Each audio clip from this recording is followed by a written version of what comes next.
Magandang araw! Sa araw na ito'y tatalakayin natin ang tungkol sa unang digmaang pandaigdig o ang World War I. Ang unang digmaang pandaigdig ay sumiklab noong Agosto 1914 dahil sa pag-alyansa ng bansang Europe at pag-unahan ng mga ito na maisakatuparan ang kani-kanilang mga interes.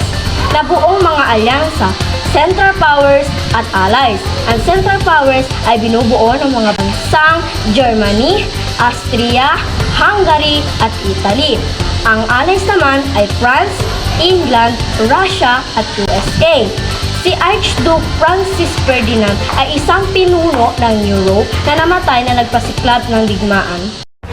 Nagkaisa ang nasyonalismo at pangkalayang kilusan at tumulong sa panig ng Allies dahil sa mga nasyonalismo at pangkalayang kilusan sa bansang India. Si Mahatma Gandhi ay pinangunahan ang kilusan sa pamamagitan ng mapayapang pamamaraan ayon sa Satyagraha o non-violence.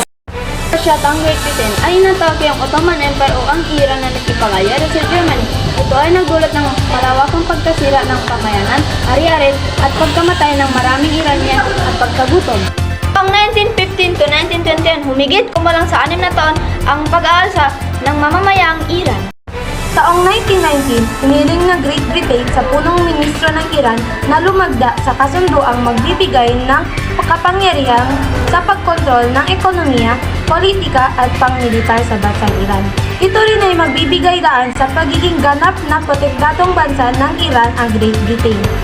1926, ang mga pangkat ng nasyonalista sa Iran ay napigilan ng kasunduan ng Great Britain sa Iran sa pamamagitan ng pagbatikos nito sa mga pahayagan at pag-aalsa.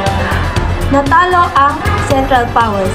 Treaty of Versailles, kasunduang naghudyat ng formal na pagtatapos ng unang digmaang pandaigdig.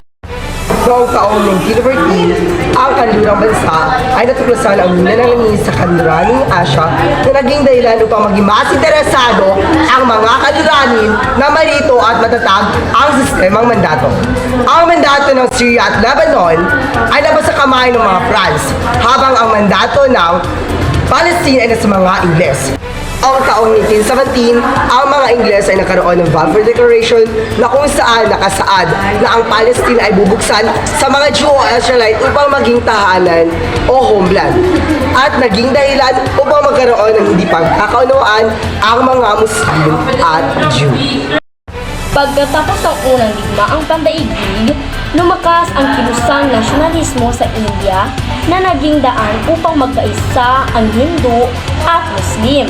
Nagkaroon ng malawakang demonstrasyon, boycott at di pagkasunod sa mga kautusan ng Ingles sa bansang India na siya namang naging dahilan upang mabigyan ng otonomiya ang bansa.